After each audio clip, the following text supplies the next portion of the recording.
Hello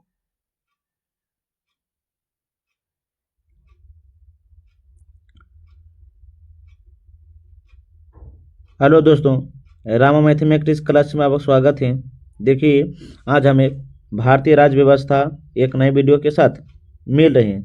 इसमें हम पढ़ेंगे कि भारतवासियों को संविधान सभा की ज़रूरत क्यों पड़ी और कब पड़ी। देखिएगा, अगर वीडियो करिएगा, देखिएगा पहला क्या है तो हमें संविधान की ज़रूरत क्यों पड़ी। देखिए, इसमें कोई भी व्यक्ति तर्क देता है अच्छा है, तो कोई भी व्यक्ति तर्क देता है कि अच्छा नहीं है। देखिएगा, यदि व्यक्ति अपनी बुद्धि और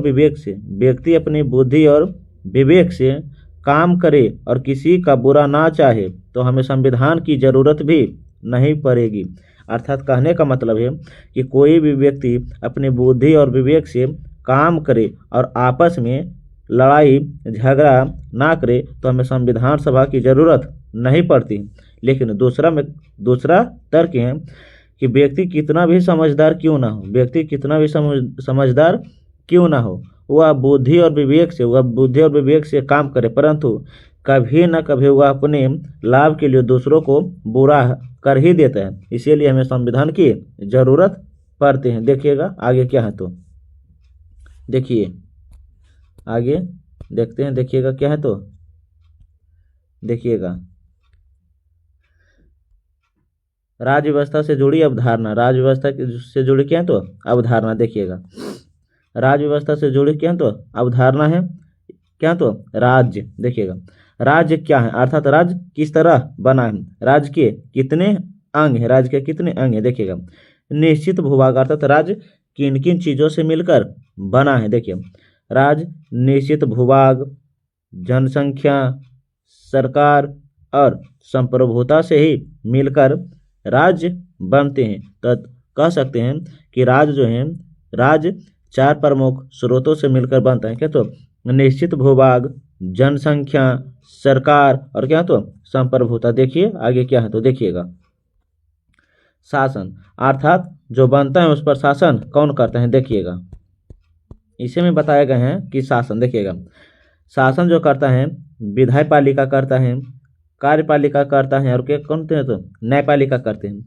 विधायपालिका का कार्य होता है विधि बनाना, कार्यपालिका का अर्थ होता है कार्य करना और न्यायपालिका का कार्य होता है तो न्याय देना। क्या होता है तो न्याय देना। अर्थात देखिएगा, विधायपालिका सिर्फ कानून बनाता है, कार्यपालिका कानून को लागू करता है और न्यायपालिका न्याय करता है, अर्थात जो भी उसमें कुछ त्रुटि अर्थात गलतियां हैं उसका न्याय करते हैं। देखिएगा, अब पूछेंगे भारत का चौथा स्तंभ या शासन का चौथा स्तंभ कौन है तो मीडिया है। कौन है तो मीडिया। अब पूछेंगे मीडिया किसकी देन है, तो भारत देश की ही देन है। मीडिया किसकी देन है तो भारत देश की ही देन है मीडिया। देखिएगा, विधायिका जो है कार्यपालिका के बराबर होते हैं। देखिएगा आगे क्या है तो देखिएगा, शासन है क्या तो शासन। देखिएगा किस तरह करते हैं। देखिएगा, इसी में है शासन, विधायिका, कार्यपालिका और क्या है तो न्यायपालिका। इसके बारे में हम बता चुके हैं। देखिएगा, विधायिका जो है केंद्र पर और राज्य पर करते हैं। विधायिका जो है केंद्र और राज्य पर करते हैं, लेकिन केंद्र पर देखिएगा अनुच्छेद 79 से 122 के तहत करते हैं और राज्य पर अनुच्छेद 168 से 212 तक है। केंद्र अर्थात कार्यपालिका जो है केंद्र पर देखिएगा अनुच्छेद 52 से 78 है, जो राष्ट्रपति से संबंधित अनुच्छेद 52 है। और राज्य में है अनुच्छेद 153 से 167 तक, 153 से 167 के बीच है। ये सभी आप याद रखिएगा। देखिए, इसके अलावा है न्यायपालिका, सर्वोच्च न्यायालय, उच्च न्यायालय और अधीनस्थ न्यायालय। अर्थात सर्वोच्च न्यायालय सुप्रीम कोर्ट की जो चर्चा है, सुप्रीम कोर्ट का जो गठन है अनुच्छेद 124 में है। सर्वोच्च न्यायालय जो है अनुच्छेद 124 से 147 के मध्य है। उच्च न्यायालय 214 से 237 के बीच अर्थात हाई कोर्ट है। अधीनस्थ न्यायालय है, इसका उल्लेख अनुच्छेद में नहीं है। देखिएगा आगे क्या है तो देखिए, केंद्रीय विधायिका क्या है तो केंद्रीय विधायिका। देखिए इसे केंद्रीय विधायिका। देखिए, पूछेंगे संसद का उल्लेख किस अनुच्छेद में, तो अनुच्छेद 79 में। संसद का उल्लेख किस अनुच्छेद में, तो अनुच्छेद 79 में है। अब पूछेंगे कि संसद के कितने अंग हैं, संसद के कितने अंग हैं, तो संसद के 3 अंग हैं। और सदन पूछेंगे तो 2 सदन है, संसद के 2 सदन संसद के और 3 अंग हैं। राज्यसभा, लोकसभा और क्या तो राष्ट्रपति है, राष्ट्रपति है। देखिएगा राज्यसभा का उल्लेख अनुच्छेद 80 में है, राज्यसभा का उल्लेख अनुच्छेद 80 में है। लोकसभा का उल्लेख अनुच्छेद कितना में, तो 81 में है। राष्ट्रपति का उल्लेख अनुच्छेद 52 में, अनुच्छेद 52 में है। देखिएगा राज्य विधायिका क्या है, तो राज्य विधायिका अर्थात तो विधानमंडल, विधानमंडल का गठन अनुच्छेद 168 में है। विधानमंडल का गठन अनुच्छेद 168 में है। देखिएगा लेकिन पूछेंगे कि विधानमंडल के कितने अंग हैं, तो 3 है। कितने हैं, तो 3 है। देखिएगा विधान परिषद, विधानसभा, राज्यपाल, विधान परिषद, विधानसभा और क्या है, तो राज्यपाल। देखिएगा विधान परिषद का जो उल्लेख अनुच्छेद 169 में है, विधानसभा का जो उल्लेख अनुच्छेद 170 में है, राज्यपाल का जो उल्लेख अनुच्छेद 153 में, अनुच्छेद 153 में है। देखिएगा क्या बताए हैं, तो संसद के 3 अंग हैं, संसद के कितने अंग हैं, तो 3 हैं।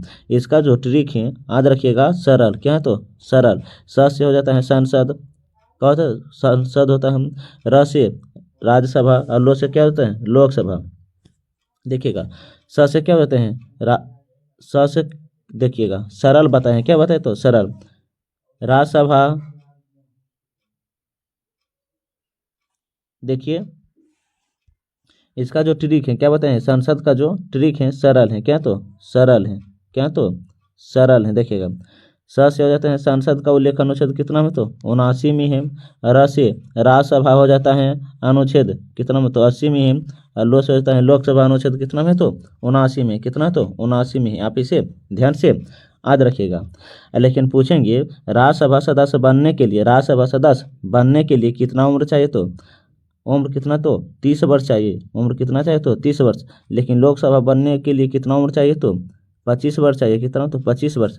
लेकिन राष्ट्रपति बनने के लिए कितना उम्र चाहिए, तो 30 वर्ष चाहिए। कितना, तो 30 वर्ष।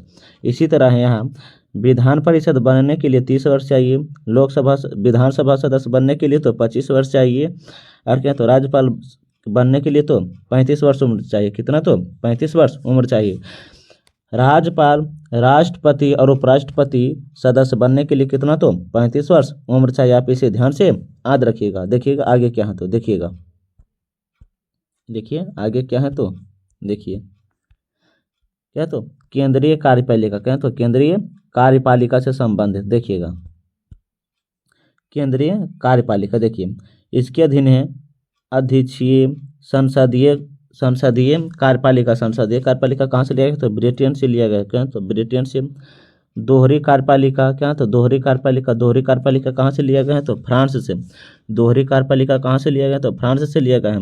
बहुदलीय कार्यपालिका, बहुदलीय कार्यपालिका कहाँ से लिया गया, तो स्विट्जरलैंड से लिया गया है। कहाँ, तो स्विट्जरलैंड से लिया गया है। देखिएगा संसदीय कार्यपालिका के दो भागों में बांटती। देखिए एक है अस्थायी कार्यपालिका, एक है राजनैतिक कार्यपालिका। एक है अस्थायी कार्यपालिका है, एक क्या है, तो राजनैतिक कार्यपालिका। अस्थायी कार्यपालिका के अंतर्गत नौकरशाही होते हैं। कौन, तो नौकरशाही होती है। राजनीतिक कार्यपालिका के अंतर्गत नाम मात्र राष्ट्रपति होते हैं। नाम मात्र कौन थे, तो राष्ट्रपति होते हैं। वास्तविक एक तरफ है वास्तविक अर्थात मंत्रिपरिषद, वास्तविक अर्थात मंत्रिपरिषद जो प्रधानमंत्री होते हैं, जो प्रधानमंत्री होते हैं। प्रधानमंत्री बनने के लिए कितना उम्र चाहिए, आप इसका जवाब कमेंट में दीजिए, पता है तो। देखिएगा आगे क्या है, तो देखिए राज्य कार्यपालिका, क्या है, तो राज्य कार्यपालिका है, राज्य कार्यपालिका। देखिएगा राज्य कार्यपालिका को भी हम 2 भागों में बांट दिए हैं। एक है स्थायी कार्यपालिका के राजनैतिक कार्यपालिका। एक तरफ है नौकरशाही और दूसरा तरफ है नाम मात्र के लिए राज्यपाल। नाम मात्र के लिए राज्यपाल। वास्तविक जो होता है मंत्रिपरिषद होता है, जो मुख्यमंत्री होता है, जो मुख्यमंत्री होता है। आप इसे ध्यान से याद रखिएगा। देखिएगा आगे क्या है, तो देखिएगा क्या, तो न्यायपालिका, क्या, तो न्यायपालिका बता चुके हैं। देखिएगा न्यायपालिका है सर्वोच्च न्यायालय, उच्च न्यायालय और क्या क्या है, तो अधीनस्थ न्यायालय। क्या है, तो अधीनस्थ न्यायालय। अनुच्छेद 32 के तहत हम सुप्रीम कोर्ट जा सकते हैं। अनुच्छेद 226 के तहत हम हाई कोर्ट जा सकते हैं। इसे ध्यान से याद रखिएगा। लेकिन पूछेंगे सर्वोच्च न्यायालय का जो उल्लेख अनुच्छेद कितना से कितना के बीच है, तो 124 से 147 के, और हाई कोर्ट का जो अनुच्छेद 214 से 237 के मध्य। यहाँ पे इसे ध्यान से याद रखिएगा। देखिए आगे क्या है, तो भारत का संवैधानिक इतिहास। क्या है, तो भारत का संवैधानिक इतिहास। देखिएगा चैप्टर कितना है, तो 2। पहला चैप्टर में पढ़ें तो क्या हमें संविधान सभा की जरूरत क्यों पड़ी। देखिएगा हम बता चुके हैं इसके पहले। देखिएगा रेगुलेटरी एक्ट की स्थापना, रेगुलेटरी एक्ट की स्थापना 1773 में हुआ था, और 1947 तक भारत शासन अधिनियम स्वतंत्र भारत शासन अधिनियम 1947 में हुआ था। देखिए जिसमें से यूरोपीय कंपनी का आगमन, क्या है, तो यूरोपीय कंपनी का आगमन वो ये कौन सा है, तो क्रम में। देखिएगा पहला जो है पुर्तगाल, कौन है, पुर्तगाल 1498 में आया है। ब्रिटेन जिसे ब्रिटिश कहा जाता है, कब आया, तो 1600 में। डच जिसे नीदरलैंड भी कहा जाता है 1602 में आया है। डेनिश 1616 में आया है। और ये जो हैं जितने भी आए हैं उससे संबंधित कंपनियां, उससे संबंधित क्या है, तो कंपनी जैसे पूछेंगे पुर्तगाली ईस्ट इंडिया कंपनी का क्या नाम है, तो एस्टाडो द इंडिया। क्या, तो एस्टाडो द India. British East India company क्या, तो ईस्ट इंडिया कंपनी इसी है। ये सभी क्या है, तो कंपनियां। आप इसे ध्यान से याद रखिएगा। देखिए आगे क्या है, तो देखिएगा आगे क्या है, तो देखिएगा आगे क्या है, तो क्या, तो भारत का संवैधानिक विकास। देखिएगा पुर्तगाल है, यह भारत में यूरोपीय कंपनी का आगमन। क्या, तो यूरोपीय कंपनी का आगमन है। देखिएगा क्या, तो पुर्तगाल का 1498 में एस्टाडो द इंडिया है इसका कंपनी का नाम। कंपनी की आगमन का क्रम है, लेकिन वो जो बताए हैं वो है कौन, क्या है, तो आने का क्रम। क्या है, तो आने का क्रम है। डच है, नीदरलैंड 1604 में डच जिसे नीदरलैंड भी कहा जाता है, तो 1604 में ईस्ट इंडिया कंपनी। ब्रिटेन जिसे ब्रिटिश भी कहा था 1608 में ईस्ट इंडिया कंपनी। डेनिश 1620 में डेनिश ईस्ट इंडिया कंपनी की। फ्रांसीसी क्या, तो 1668 में फ्रांसीसी ईस्ट इंडिया कंपनी। यहाँ पे इसे ध्यान से याद रखिएगा। देखिए आगे क्या है, तो देखिएगा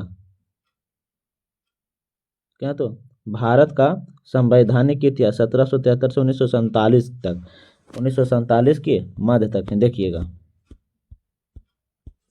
देखिए क्या क्या इसमें दिया गया है। देखिए भारत का संवैधानिक इतिहास 1773 से 1947 तक है। देखिएगा यूरोपीय देश हैं, एक तरफ है निर्माण वर्ष, एक तरफ है भारत में आगमन, दूसरा है यूरोपीय कंपनी। देखिएगा पूछेंगे ये कि पुर्तगाल कब आया, तो 1498 में। भारत आगमन निर्माण वर्ष, कंपनी की स्थापना कब की, तो 1498 में। लेकिन भारत आगमन कब की, तो 1498 में। कंपनी का नाम एस्टाडो द इंडिया है। ब्रिटेन अर्थात जिसे ब्रिटिश भी कहा जाता है ईस्ट इंडिया कंपनी, भारत में कब निर्माण, तो 1600 में। अब भारत आगमन कब की थी, तो 1608 में ईस्ट इंडिया कंपनी। डच जिसे नीदरलैंड कहा जाता है, निर्माण वर्ष जो है 1602 है। आप इसे ध्यान से याद रखिए। अर्थात कहने का है कि अंग्रेज 1600 में आया है और 1608 में अपनी कंपनी की स्थापना की। ये जो है इधर आने का क्रम है, इधर क्या, तो आने का क्रम है। देखिएगा 1602 में आया, 1604 में डच ईस्ट इंडिया कंपनी की स्थापना कर दी। डेनिश जो था 1616 में आया और 1620 में अपनी कंपनी की स्थापना कर दी। फ्रांसीसी 1664 में आया, 1668 में अपनी कंपनी की स्थापना कर दी। आप इसे ध्यान से याद रखिएगा। देखिएगा इसके अलावा क्या है, तो देखिए आगे क्या है, तो देखिएगा आगे ब्रिटेन में ईस्ट इंडिया कंपनी। क्या है, तो ब्रिटेन में ईस्ट इंडिया कंपनी से संबंधित। देखिएगा ब्रिटेन में क्या, तो ईस्ट इंडिया कंपनी से संबंधित तथ्य। देखिएगा ब्रिटेन में ईस्ट इंडिया कंपनी है जो 31 दिसंबर 1600 को स्थापित की गई थी, स्थापित की गई थी। आप इसे याद रखिएगा। तब पूछेंगे ईस्ट इंडिया कंपनी की स्थापना पूरा डेट पूछेंगे तो कब होता था? 31 दिसंबर 1600, 31 दिसंबर 1600। आप इसे याद रखें। इसमें हिस्सेदार जो था कितने थे? 24 थे। कितने थे? 24 थे। आप इसे याद रखिएगा। इसके अलावा पूछेंगे एलिजाबेथ प्रथम द्वारा 15 वर्षीय चार्टर व्यापार के लिए दिया गया था। 15 वर्ष व्यापार के लिए चार्टर दिया गया था। लेकिन उसी के तहत देखिएगा 23 जून 1757 को प्लासी का युद्ध हुआ। प्लासी का युद्ध हुआ बंगाल में। प्लासी का युद्ध कहाँ? तो बंगाल में। लेकिन प्लासी युद्ध के तहत ही प्लासी युद्ध की कठपुतली कौन है? कठपुतली नवाब मीर जाफर था। कौन था? मीर जाफर था। और बक्सर का युद्ध बिहार में जो 22 अक्टूबर 1764 को यह साबित हुआ था। 22 अक्टूबर 1764 को यह साबित हुआ था। आप इसे ध्यान से याद रखिएगा। देखिएगा आगे क्या है तो बक्सर का युद्ध 22 अक्टूबर 1764। बक्सर का युद्ध क्या बता? 22 अक्टूबर 1764। देखिएगा इसमें कहा गया है 22 अक्टूबर 1764 का बक्सर का युद्ध कहाँ था? बिहार में हुआ था। क्या तो EIC हेक्टर मुनरो, EIC अर्थात कमांडर कौन? तो हेक्टर मुनरो संयुक्त सेना उसके पास थे। बक्सर का युद्ध मुगल शाह आलम द्वितीय था। अवध सुजाऊ दौला था। बंगाल मीर कासिम था। बंगाल में मीर कासिम था।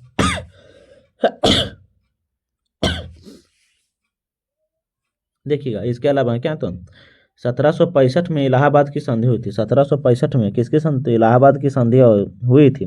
बंगाल बिहार उड़ीसा की दीवाने पर एकाधिकार। बंगाल बिहार उड़ीसा की दीवाने पर एकाधिकार कर अंग्रेज के पास तो भूभाग, जनसंख्या, संप्रभुता और सरकार था। राज्य जो बने थे इसी चारों से मिलकर बने थे। राज्य व्यवस्था नियम कानून, देखिएगा राजस्व अधिकारी अंग्रेजों के पास था। देखिए इसके अलावा है कानून निर्माण ब्रिटिश संसद।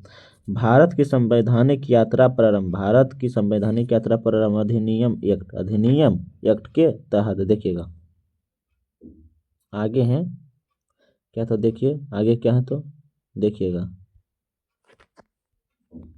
आगे देखिए क्या तो भारत का संवैधानिक इतिहास 1773 से 1947 के बीच। इसके अंतर्गत कौन कौन सा एक्ट आया है? देखिएगा ये जो है पढ़ने के लिए इतिहास में है। क्या तो मॉडर्न हिस्ट्री में जो है भारत पहला चैप्टर है भारत में यूरोपीय कंपनी का आगमन है। देखिएगा हम भी मॉडर्न हिस्ट्री पढ़ाएंगे। देखिएगा लेकिन इसमें जो स्टार्ट करेंगे पहला जो है पूरे भारत का इतिहास पढ़ेंगे। पहला जो है पहला पढ़ेंगे प्राचीन इतिहास, मध्यकालीन इतिहास। उसके बाद पढ़ेंगे क्या तो आधुनिक इतिहास जिसे मॉडर्न हिस्ट्री कहते हैं। देखिएगा वो भी हम जल्द वीडियो ला रहे हैं। देखिएगा पहला जो ईस्ट इंडिया कंपनी 1773 से 1853। ब्रिटिश क्राउन या सम्राट का शासन 1858 से 1947 के मध्य। देखिएगा पूछे हैं कि रेगुलेटरी एक्ट कब आया था? 1773 में। यहाँ से भी ऑब्जेक्टिव बन जाते हैं। देखिएगा लेकिन इसे डिटेल से पढ़ना होता है। हम डिटेल से पढ़ेंगे मॉडर्न हिस्ट्री में। लेकिन यहाँ कुछ तथ्य देख लेते हैं। रेगुलेटरी एक्ट कब आया था? 1773 में। संशोधन एक्ट 1781 में। पिट्स इंडिया एक्ट कब आया था? 1784 में। इसके अलावा है चार्टर अधिनियम 1793 में था। पहला चार्टर अधिनियम 1793 में आया था। दूसरा चार्टर अधिनियम 1813। तीसरा का जो आया था 1833। चौथा जो आया था 1853 में आया था। इसके अलावा प्रथम भारत शासन अधिनियम 1858 में। दूसरा भारत परिषद अधिनियम 1861 में। और तीसरा भारत परिषद अधिनियम 1892 में। भारत परिषद अधिनियम या मार्ले मिंटो सुधार कब था? 1909 में। मॉन्टेग्यू जेम्सफोर्ड सुधार कब था? 1919 में। कब था? भारत शासन अधिनियम 1935 जो सबसे बड़ा भारत शासन अधिनियम है।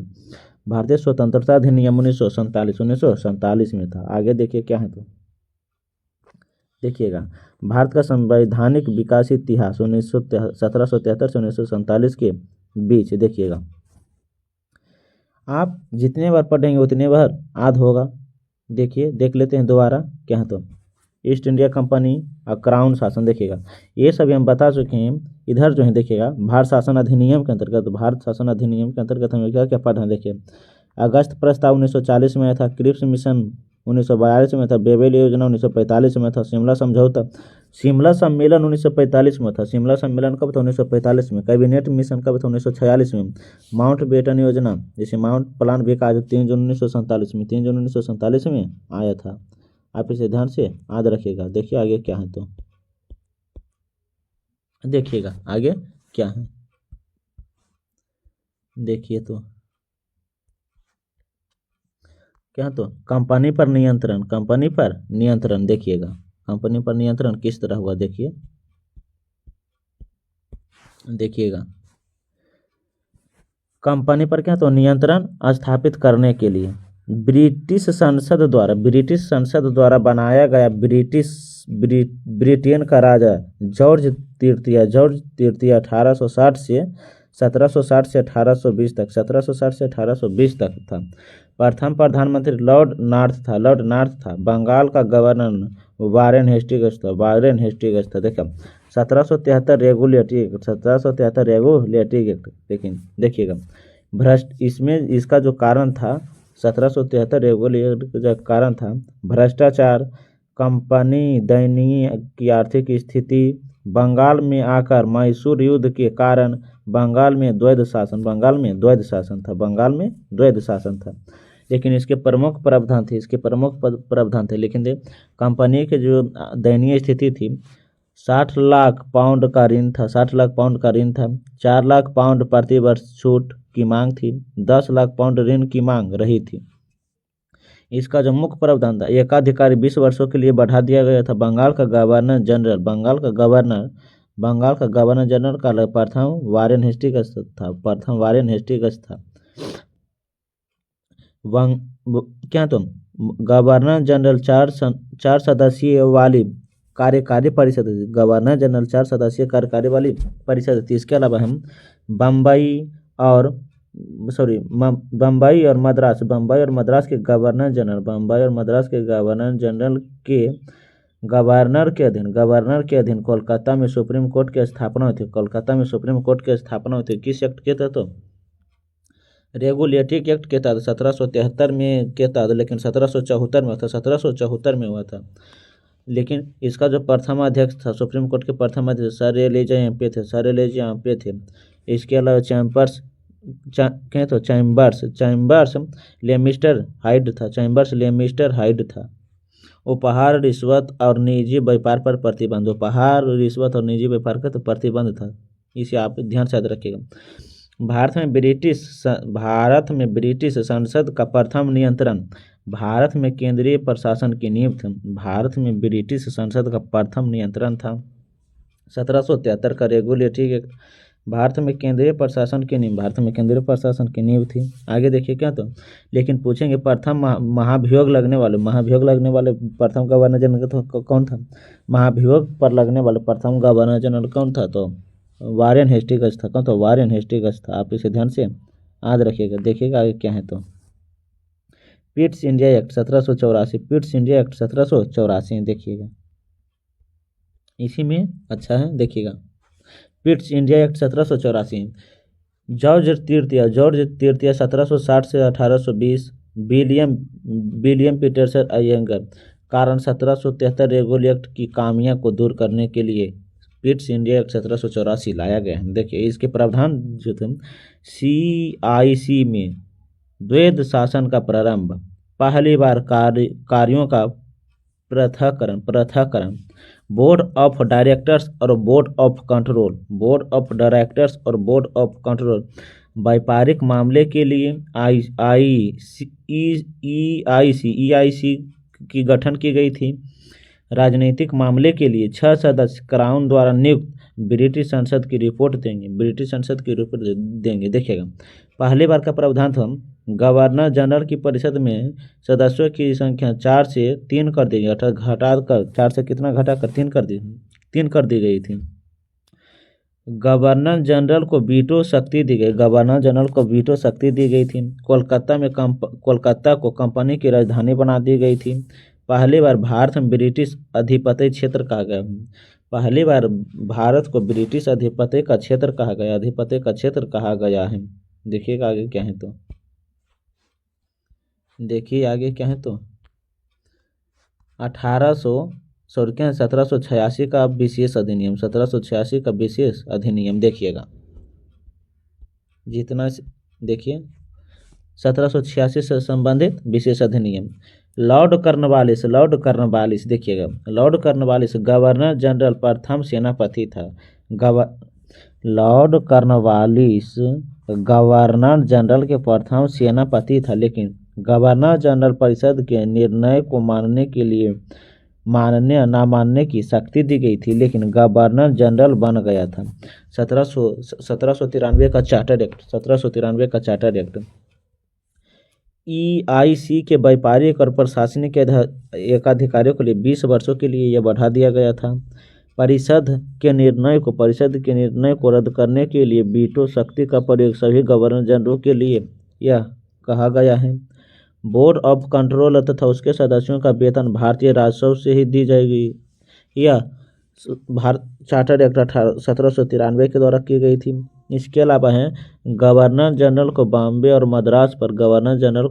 मद्रास पर अधिक नियंत्रण शक्ति दी गई, थी। लेकिन पूछेंगे कार्नवालिस कोड कब बना, तो 1793 में बना था। लेकिन पूछेंगे अस्थाई बंदोबस्त किसने लाया था, लॉर्ड कर्नवालिस लाया था, आप इसे ध्यान से याद रखिएगा। आगे देखिएगा क्या है तो चार्टर एक्ट 1813 है, देखिएगा इसमें किस चीज़ का प्रावधान किया गया है। ICIC प्रशासनिक अधिकारी 20 वर्षों के लिए बढ़ा दिए गए हैं। व्यापारिक एकाधिकारी समाप्त कर दिए गए। अब केवल चीन के साथ व्यापार और चाय और अफीम का केवल चीन के साथ करेगा, लेकिन अन्य ब्रिटिश कंपनियां भारत को अनुमति मिली, अन्य कंपनियों से भारत को अनुमति मिली। ब्रिटिश कंपनियों को शिक्षित लोगों की आवश्यकता हुई। पहली बार शिक्षा पर 1 लाख रुपए खर्च की गई थी। तो किस चार्टर एक्ट के, तो 1813 के चार्टर एक्ट, आप इसे ध्यान से याद रखिएगा। लेकिन पश्चिमी शिक्षा का प्रचार प्रसार हुआ। ईसाई मिशनरियों को आने की अनुमति दी गई। ईसाई धर्म पर प्रचार, लोगों का धर्मांतरण परिवर्तन 1813 के चार्टर एक्ट के द्वारा ही हो गया था। स्थानीय सरकारों को कर लगाने की शक्ति न देने पर दंड की व्यवस्था की गई थी।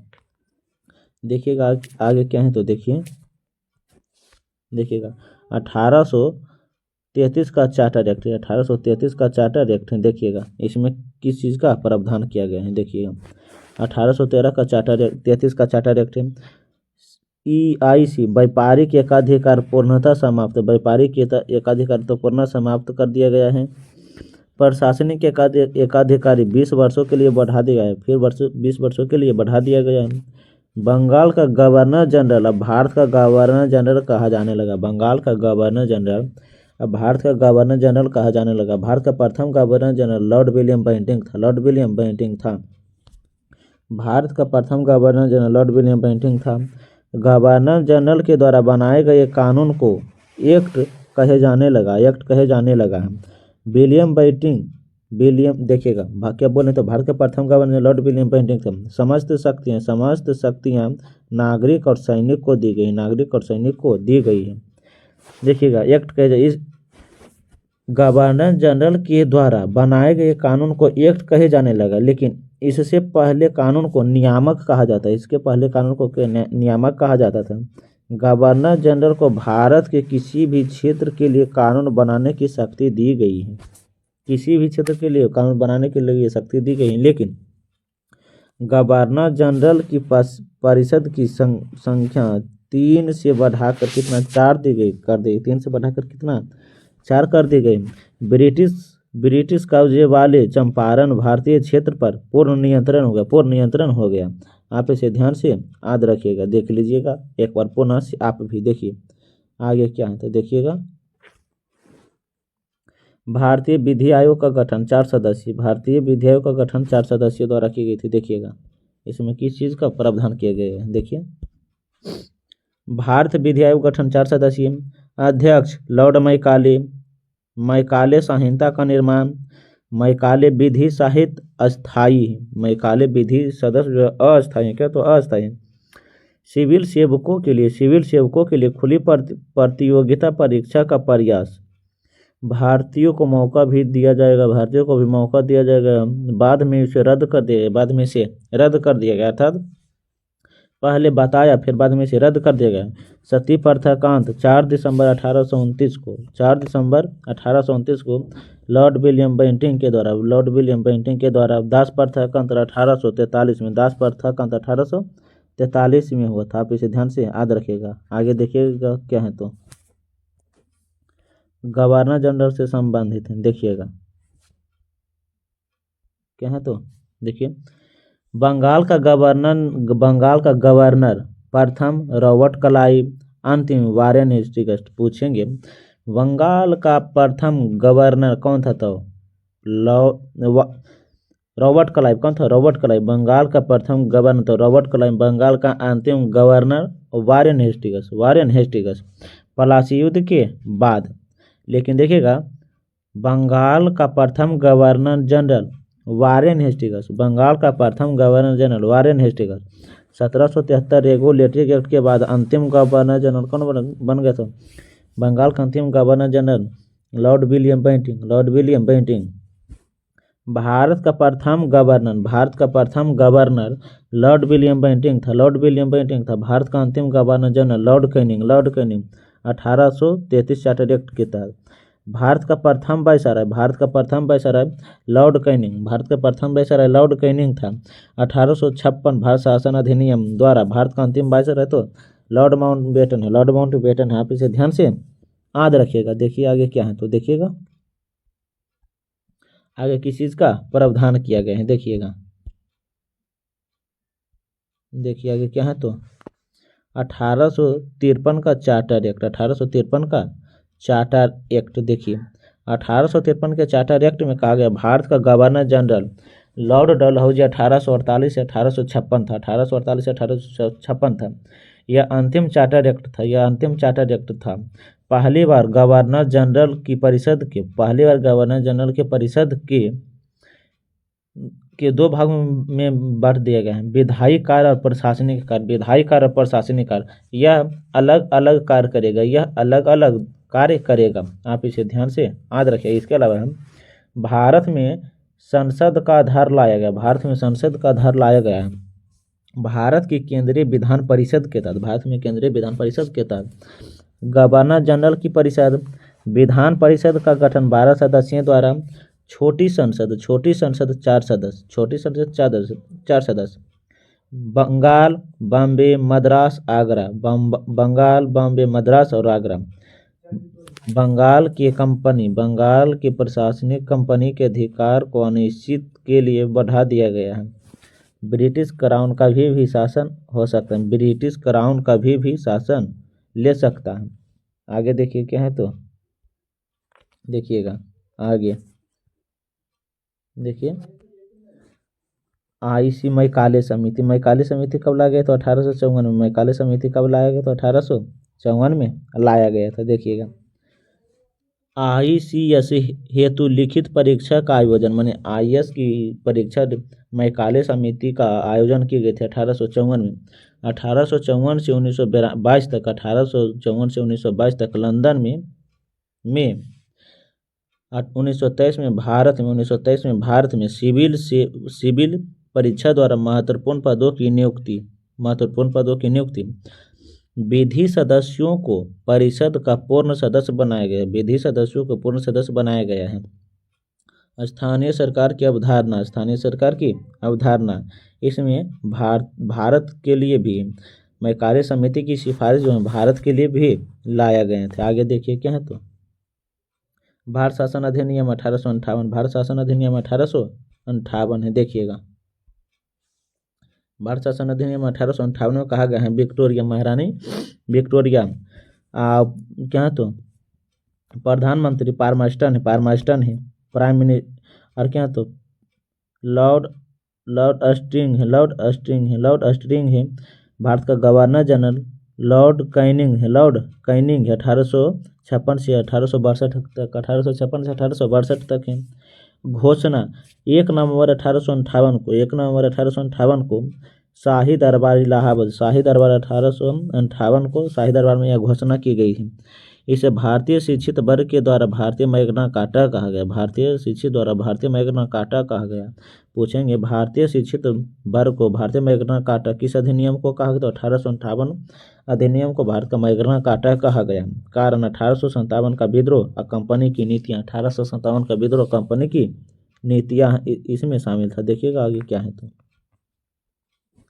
आगे देखिए क्या है, तो प्रावधान एवं महत्व, प्रावधान एवं क्या, तो महत्व में देखिएगा प्रावधान और महत्व में किसकी चर्चा की गई है। देखिए प्रावधान एवं क्या, तो महत्व है। ईस्ट इंडिया कंपनी के शासन की समाप्ति, ईस्ट इंडिया कंपनी शासन की समाप्ति देखिएगा। और कहा गया है ईस्ट इंडिया एक्ट, द्वैध शासन की समाप्ति, CDU और BOC, COD और BOC द्वारा। इसके अलावा कहा गया प्रथम viceroy Lord Canning, government and village working of India है, कहा गया है इसमें प्रथम वायसराय लॉर्ड कैनिंग, यह एक सम्राट नियुक्त हैं। आप इसे ध्यान से याद रखिए। इसके अलावा कहा गया है भारत के लिए सचिवालय यूके में, भारत के लिए सचिवालय कहाँ, तो यूके में है। भारत के मामले में सर्वाधिक बड़ा निकाय है, भारत के मामले में सर्वाधिक बड़ा निकाय है, जिसका प्रमुख भारत सचिव होगा, कैबिनेट मंत्री और लॉर्ड ऑस्ट्रेलियनी है। आप इसे ध्यान से याद रखिएगा। इसके अलावा देखिए क्या है, तो संसद है, क्या, तो संसद है। संसद में कहा गया है क्या, तो संसद देखिएगा राज सचिव यूके से संबंधित है। सहायता के लिए 15 सदस्यीय परिषद, वायसराय और वायसराय जो है भारत से संबंधित होगा। सदस्यों का वेतन कोषा से IC इसके द्वारा क्या, तो यूकेडर में काम कर देता है, क्या, तो यूकेडर में काम करता है। अन्य प्रावधान भारत में मुगल समाप्त, राजवाड़ू नीति समाप्त, भारतीय रियासत और धार्मिक मामलों में क्या, तो हस्तक्षेप। आप इसे ध्यान से याद रखिएगा। इसके अलावा क्या, तो देखिए आगे क्या है, तो भारत परिषद अधिनियम 1861, भारत परिषद अधिनियम 1861 देखिएगा। इसमें कहा गया है महारानी विक्टोरिया और लॉर्ड कैनिंग, गवर्नर कौन था, तो विक्टोरिया, और वायसराय कौन था, तो लॉर्ड कैनिंग। देखिए प्रधान और क्या, तो महत्व, पुनः विकेंद्रीकरण प्रभाव, विधायी और विनिमय, आप इसे ध्यान से याद रखिए। इसके अलावा क्या, तो 1773 और 1833 में चरम पूंजी केंद्रीकरण विवृत्ति काम किया गया है। मुंबई और मद्रास विधान परिषद को विधायी शक्ति दी गई है। वायसराय की केंद्रीय परिषद नामांकित सदस्य की गई है। क्या है, तो 6 से 22 तक कानूनी बनाने के लिए भारतीय प्रतिनिधित्व के लिए शुरुआत की गई है। कुछ परिषद में गैर भारतीयों को शामिल किए गए। 1862 में लॉर्ड कैनिंग 3 भारतीयों को बनारस के राजा देवनारायण धर, इसके अलावा है पटियाला के महाराजा नरेंद्र सिंह, सर दिनकर राव हैं। आप इसे ध्यान से याद रखिएगा। आगे देखिएगा क्या है, तो इससे संबंधित तथ्य देखिएगा। देखिए 3 प्रांतीय विधान परिषद जो है बंगाल 1800 के, तो ना 62 है। उच्च पश्चिम सीमा प्रांत 1866 है। पंजाब 1897 है। उच्च न्यायालय बम्बई, मद्रास, कोलकाता 1862 में वायसराय को अध्यादेश जारी करने की शक्ति 6 माह की अवधि के लिए। भारत शासन अधिनियम 1935, वर्तमान संविधान एक्ट 123 के तहत राष्ट्रपति अध्यादेश जारी कर सकता है। राज्यपाल जो है 213 के तहत अध्यादेश जारी कर सकता है। 1 जुलाई 1874 को ईस्ट इंडिया कंपनी में पूर्णतः समाप्त हो गई 1600 से 1874 तक, 1600 से 1874 तक। आप इसे ध्यान से याद रखिएगा। इसके अलावा देखिए क्या है तो 1876 से संबंधित, 1876 से संबंधित रॉयल क्या तो रॉयल ट्रिलस एक्ट। देखिएगा कार्य परिषद में 6 सदस्यीय कार्य नियुक्त की गई है। 28 अप्रैल 1876 को महारानी विक्टोरिया को भारत की सामग्री घोषित की गई है। दिल्ली दरबार की घोषणा 1 जनवरी 1877 को दिल्ली दरबार का इतिहास देखिएगा। प्रथम दिल्ली दरबार 1877 में, द्वितीय दिल्ली दरबार 1903 में लॉर्ड कर्जन के शासनकाल में, और तृतीय दिल्ली दरबार 1911 में जॉर्ज पंचम और मायरी जो भारत आए थे तो मायरी जो उस समय रानी थी। विक्टोरिया को केसर हिंद की उपाधि दी गई थी। वायसराय लॉर्ड लिटन 1876 से 1880 तक गवर्नर थे। भारत सूखा और अकाल के दौर में 1876 से 1878 तक $5.5 मिलियन डॉलर्स की खपत की थी। आप इसे ध्यान से याद रखिएगा। इसके अलावा क्या है तो भारत परिषद अधिनियम 1892 देखिएगा। इसमें कहा गया है विक्टोरिया 1818 महारानी विक्टोरिया 1837 से 1901 तक, लॉर्ड लेस्डाउन 1888 से 1894 तक था। इसके अलावा आईएनसी की स्थापना 1885 में लॉर्ड डफरिन द्वारा की गई थी। इसके प्रावधान थे गवर्नर के कार्यकारी परिषद, केंद्रीय और विधान परिषद और प्रांतीय विधान परिषद में गैर सरकारी प्रांतियों में वृद्धि करना, केंद्र में कम से कम 10 गैर सदस्यों और अधिक से अधिक 16 को प्रावधान करना। पहली बार निर्वाचन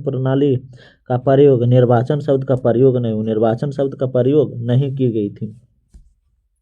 गवर्नर को नगर पालिका, जिला बोर्ड, विश्वविद्यालय, गणितीय मंडल की सिफारिश पर गैर सरकारी सदस्यों को नियुक्त करने की सिफारिश मिली थी।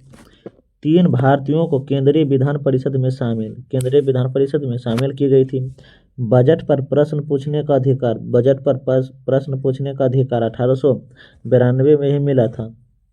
इसमें कहा गया है देखिएगा 3 भारतीयों को केंद्रीय विधान परिषद में शामिल, गोपाल कृष्ण गोखले, सुरेंद्रनाथ बनर्जी और फिरोज शाह मेहता। और कौन थे? फिरोज शाह मेहता थे। आप इसे ध्यान से याद रखिएगा। आगे क्या तो देखिए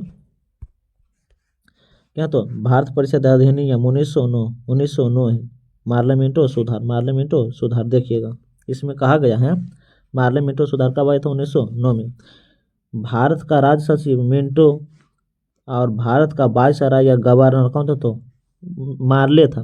भारत का वायसराय मार्ले और भारत का वायसराय या गवर्नर था तो मिंटो था। कौन था? मिंटो था। दोनों मिला दिया जाता है पार्लियामेंटो सुधार हो जाता है। देखिएगा केंद्रीय और प्रांतीय विधान परिषद में संख्या 16 से बढ़ाकर कितना 60 कर दी गई थी। 33 मनोनीत और 27 निर्वाचित थे। पहली बार भारतीय का प्रवेश सत्येंद्र नाथ प्रसाद सिन्हा विधि द्वारा की गई थी। बजट, प्रश्न पूछने का अधिकार, पूरक प्रश्न पूछने का अधिकार। पहली बार भारत में सांप्रदायिक निर्वाचन की शुरुआत की गई थी। सांप्रदायिक निर्वाचन का जनक लॉर्ड मिंटो है। सांप्रदायिक निर्वाचन का जनक कौन है? तो लॉर्ड मिंटो है। मुस्लिम प्रत्यक्षीशाही मुस्लिम दाता है। हिंदू प्रत्यक्षीशाही तो हिंदू दाता है, हिंदू मतदाता है। आप इसे ध्यान से याद रखिएगा। आगे क्या तो भारतीय परिषद अधिनियम 1919 से संबंधित मॉन्टेग्यू जेम्सफोर्ड सुधार से देखिएगा क्या है तो भारत का सचिव मॉन्टेग्यू, वायसराय जेम्सफोर्ड। पृष्ठभूमि होम रूल आंदोलन, प्रथम विश्व युद्ध प्लस महात्मा गांधी के मांगे थे। प्रावधान, एक केंद्र में 2 सदनात्मक विधायिका, राज्य और विधान परिषद। राज्य परिषद को उच्च कहा जाता है, विधान परिषद को निम्न कहा जाता है। राज्य परिषद में 60 और विधान परिषद में 144 थे। निर्वाचन 34, मनोनीत 26 थे, जिसमें विधान परिषद में निर्वाचन 104, मनोनीत 40 थे 3 वर्ष के लिए, 3 वर्ष के लिए। आप इसे ध्यान से याद रखिएगा। इसके अलावा क्या है तो देखिए आगे क्या है तो देखिएगा, भारत शासन अधिनियम 1919 से संबंधित तथ्य देखिएगा क्या है तो देखिएगा।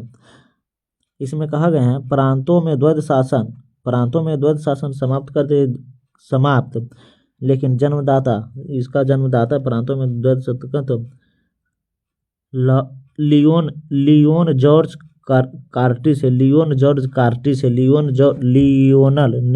जॉर्ज कार्टिस है। इसका जो बुक है डायकी है क्या तो डायक्री है क्या तो डायक्री है। विषय का विभाजन, आरक्षित विषय, हस्तांतरित विषय, आरक्षित विषय क्या तो हस्तांतरित विषय, वायसराय परिषद और मंत्री द्वारा, इसमें कहा गया है विषय राजस्व न्याय, विभित पुलिस, विषय में कहा गया स्थानीय स्वशासन, शिक्षा, कृषि से संबंधित है। इसमें कहा गया देखिएगा नोट में है, यह व्यवस्था 1935 एक्ट द्वारा समाप्त की गई थी। यह व्यवस्था 1935 एक्ट द्वारा की तो समाप्त कर दी गई थी। देखिए आगे क्या था, भारतीय परिषद अधिनियम 1919 से संबंधित अन्य प्रावधान देखिएगा। इसमें कहा गया है अन्य प्रावधान, प्रत्यक्ष मताधिकार एवं महिलाधिकार,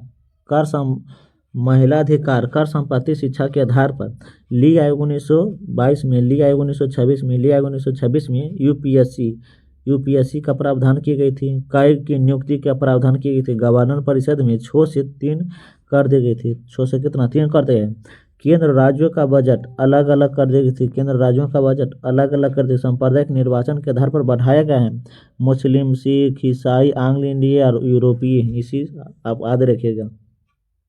भारत सचिव का वेतन भारत से नहीं दिया जाएगा। भारत सचिव का वेतन भारत से नहीं दिया जाएगा। भारत का सचिव नाम परिवर्तन, भारत सचिव भारत का आयुक्त हो गए। नवंबर 1927 में साइमन आयोग का गठन, क्या तो गठन हुआ था। आगे देखिए क्या है तो साइमन आयोग 1927 संबंधित देखिएगा। इसमें कहा गया है साइमन आयोग नवंबर 1927, कहीं 28 भी दिया रहता है, कहीं 28 भी दिया रहता है। आप इसे ध्यान से याद रखिएगा। इसकी रिपोर्ट 1929 में प्रस्तावित की गई। 2 वर्षों के लिए 7 सदस्यीय परिषद आयोग, सभी सदस्यों एक भारतीय नहीं था, जिसमें विरोध किया गया भारतीय सदस्यों दल ने। सांप्रदायिक अवार्ड अगस्त 1932 में, सांप्रदायिक अवार्ड अगस्त 1932 में था। सांप्रदायिक अवार्ड अगस्त 1932 में लाया गया है। ब्रिटिश प्रधानमंत्री रैमजे मैकडोनाल्ड थे। घोषणा अल्पसंख्यक प्रतिनिधित्व योजना के तहत गांधी कांग्रेस नेता बाबा दलित नेता पूना समझौता 24 सितंबर 1932 को संयुक्त हिंदू निर्वाचन व्यय, दलितों के लिए आरक्षण अलग किया जाए। दलितों के लिए आरक्षण अलग की व्यवस्था, सभी को लिए अलग अलग निर्वाचन की व्यवस्था। मुस्लिम, सिख, ईसाई, यूरोपियन, आंग्ल भारतीय के लिए भी कहा गया है, लेकिन यह नहीं हो पाया। देखिएगा आगे क्या है तो भारत शासन अधिनियम 1935 देखिएगा। इसमें क्या कहा गया है, भारत शासन अधिनियम 1935 वायसराय लॉर्ड बेली गठन है 1931 से 1936। सामान्य जानकारी मील का पत्थर प्रस्तावना 1919 में समाप्त था। 14 भाग 321 अनुच्छेद और 10 अनुसूचियां। संवैधानिक निरंकुशता वाला एक्ट कौन है तो भारत शासन अधिनियम 1935 है। आप इसे ध्यान से याद रखिएगा। इसके अलावा देखिएगा क्या है तो अखिल भारतीय प्रांत, क्या है तो अखिल भारतीय प्रांत से संबंधित देखिएगा। अखिल भारतीय प्रांत में क्या कहा गया है देखिए, अखिल भारतीय प्रांत की स्थापना राज्य और रियासत इकाई माना गया है। शक्तियों का विभाजन 3 सूचियों, संघ सूची, राज सूची, संवर्ती सूची। संघ में है 59 विषय, राज्य में है 54 विषय, संवर्ती में है 36 विषय हैं। अवशिष्ट सूचियां वायसराय के पास यह व्यवस्था अस्तित्व में कभी नहीं आई रियासतों के नाम पर। प्रांतों में द्वैध शासन समाप्त, 3 पृथक क्षेत्र में प्रशासन का अधिकार, राज्य स्वायत्तता और उत्तराधिकारी सरकार की स्थापना करेगा। गवर्नर को राज्य विधान परिषद के उत्तरदायी मंत्रियों परिषद के सलाहकार के आवश्यक होंगे। यह व्यवस्था 1937 में शुरू की गई, 1937 में शुरू, 1939 में समाप्त कर दी गई थी। 11 राज्यों के लिए 6 द्विसदनीय व्यवस्था, बंगाल, बिहार, उड़ीसा, बंगाल, बिहार, बम्बई, मद्रास, असम, संयुक्त प्रांत, विधान परिषद और विधानसभा के लिए। आप इसे ध्यान से याद रखिएगा। इसके अलावा देखिएगा क्या है, तो केंद्र में क्या, तो केंद्र में देखिएगा केंद्र में क्या कहा गया है। केंद्र में द्वैध शासन संघीय विषय, केंद्र में द्वैध शासन संघीय विषय हस्तांतरित आरक्षित विभाजन कर दी गई। हालांकि कभी यह लागू नहीं हुआ। सांप्रदायिक प्रतिनिधित्व, पृथक निर्वाचन का विस्तार, मुस्लिम, सिख, ईसाई, यूरोपियन, आंग्ल भारतीय, दलित जाति, महिलाओं और मजदूर इसमें शामिल की गई थी। मताधिकार का विस्तार, 10% जनसंख्या को अधिकार दिया गया है। केंद्र विधानमंडल का निर्माण, राज्यसभा 260, लोकसभा 375 था। और सांप्रदायिक प्रत्यक्ष एवं समिति का अधिकार मताधिकार दिया गया। तो आप इसे ध्यान से याद रखिएगा। इसके अलावा क्या है, तो देखिएगा आरबीआई की स्थापना, क्या है, तो आरबीआई की स्थापना 1 अप्रैल 1935 को की गई थी। आरबीआई की स्थापना, मुद्रा एवं साख पर नियंत्रण, आरबीआई एक्ट 1934 में, स्थापना 1935 में, राष्ट्रीयकरण 1949 में की गई थी। आप इसे ध्यान से याद रखिएगा, यहाँ से क्वेश्चन बनते हैं। लोक सेवा आयोग, संघ लोक सेवा आयोग, राज्य लोक सेवा आयोग, संयुक्त लोक सेवा आयोग 1926 की लीग आयोग पर गठन की गई थी। 1926 की लीग आयोग पर गठन के संघीय न्यायालय 1937 में दिल्ली। इसके जो जस्टिस जो थे सर मेमोरिस गुएरियर थे, एज 65 वर्ष चाहिए।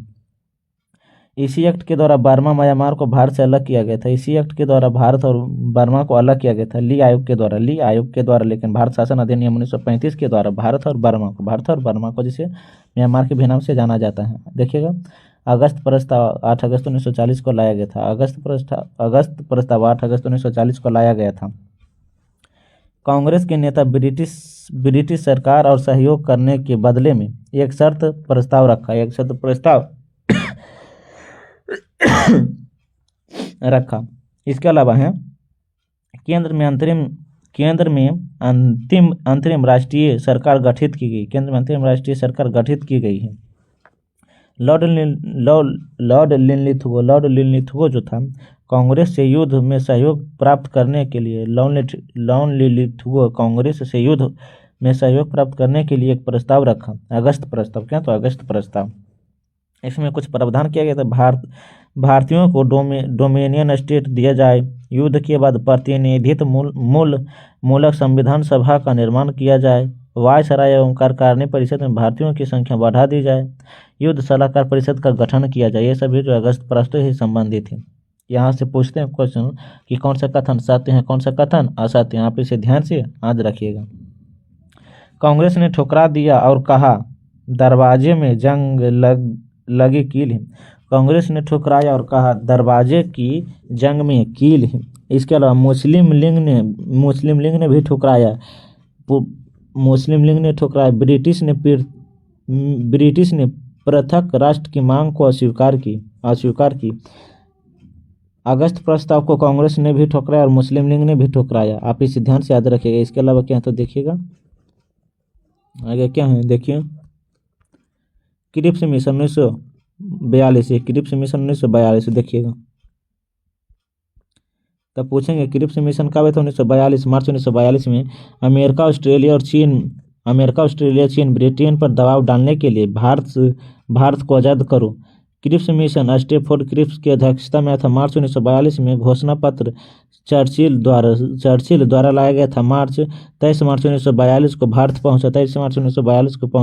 पहुंचा। युद्ध के बाद संविधान निर्मात्री सभा का गठन की जाए। ऐसे भारतीय संघ डोमिनियन स्टेट का निर्माण पूर्णतः उपनिवेशवादी हो। नए संविधान लागू होने तक भारत की रक्षा जिम्मा ब्रिटिश सरकार को दिया जाए। भारत प्रांत, देशी रियासत सहमत ना हो अलग विभाजन, अलग संविधान बनाने का, अलग संविधान बनाने का। 30 मार्च 1946 में, 30 मार्च 1942 में, 30 मार्च 1942 में प्रस्तुत, 30 मार्च 1942 में प्रस्तुत योजना में कहा गया है, अस्वीकृत। महात्मा गांधी को आगे की तारीख का चेक था, लेकिन जिसका बैंक नष्ट होने वाला था, जिसका बैंक नष्ट होने वाला था। नेहरू कहा था क्रिप्स मिशन भारत को निश्चित अखंड में विभाजित करेगा।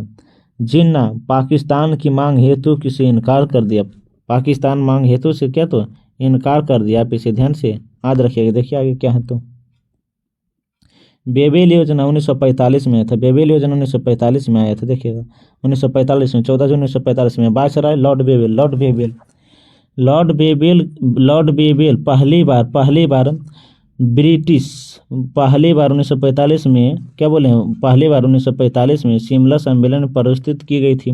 भारतीय सेना का प्रमुख था, प्रधान था। वायसराय की कार्यकारी परिषद, के अंतर्गत है। स्वयं वायसराय कमांडर इन चीफ को छोड़कर सभी भारतीय सदस्य को भी शामिल करें। दूसरा प्रावधान था संतुलित प्रतिनिधित्व, इसमें हिंदू, मुसलमान, दलित एवं सिख भी शामिल हो। 14 में से 6 सदस्य आबादी 25% से अधिक हो। तीसरा प्रावधान क्या है, वायसराय जो था वीटो शक्ति का प्रयोग न्यूनतम उपयोग करें। विवादों मामलों में गवर्नर जनरल से भारतीय सदस्यों को हस्तांतरित किया जाए। इसके अलावा है सत्ता का पुनः हस्तांतरण होने तक रक्षा विभाग ब्रिटिश जनरल को है। इसीलिए शिमला समझौता बुलाया गया था, समझौता बुलाया गया। देखिएगा आगे क्या है तो आगे देखिए क्या है, देखिएगा शिमला सम्मेलन 1942 में था, शिमला सम्मेलन 1942 में। आप इसे ध्यान से याद रखिएगा। देखिएगा शिमला सम्मेलन कब लाया गया था, 1942 में, 25 जून 1942 को लाया गया था। शिमला सम्मेलन 21 राजनीतिक नेताओं द्वारा लॉर्ड बेबेल, महात्मा गांधी, मोहम्मद अली जिन्ना द्वारा लाया गया था। यह जिन्ना द्वारा शिमला समझौता कांग्रेस और लिंग के बीच हुआ था, शिमला समझौता कांग्रेस और लिंग के बीच हुआ था। बेबेल योजना में 14 सदस्य में से 6 सदस्य मुस्लिम थे। लिंग की मांग, संवैधानिक प्रस्ताव, वीटो शक्ति का प्रयोग, सम्मेलन विफल, मतभेद। देखिएगा मुस्लिम लीग जिन्ना, मोहम्मद अली जिन्ना जो था मुस्लिम सदस्य मुस्लिम लीग की हो, अर्थात मोहम्मद जिन्ना ने कहा मुस्लिम सदस्य मुस्लिम लीग का हो, लेकिन कांग्रेस ने इनका विरोध किया। बेबेल योजना और शिमला समझौता भारत विभाजन को रोकने का प्रयास था। बेबेल योजना शिमला भारत विभाजन रोकने का प्रयास था, लेकिन यह भी क्या रहा तो असफल रहा, यह भी क्या रहा तो असफल साबित हुआ। आप इसे ध्यान से याद रखिएगा। इसके अलावा क्या तो संविधान सभा की मांग हम पढ़ेंगे अगले वीडियो में। हम क्या पढ़ेंगे कि संविधान सभा की मांग कौन कौन से व्यक्ति ने की और कब की थी। इसके अलावा जो भी इसके हम पहले पढ़ाए हैं, अर्थात इसी वीडियो में आप उसे एक बार पूरा वीडियो देख ले, ताकि यहाँ से जितने भी प्रश्न बनते हैं आप एक ही वीडियो में याद कर ले। आज के लिए थैंक्स। तब तक पढ़ने में मस्त रहिए, ज़बरदस्त रहिए। अगर वीडियो अच्छा लगे तो लाइक, सब्सक्राइब और कमेंट करें। अगले वीडियो में हम मिलते हैं संविधान सभा के साथ।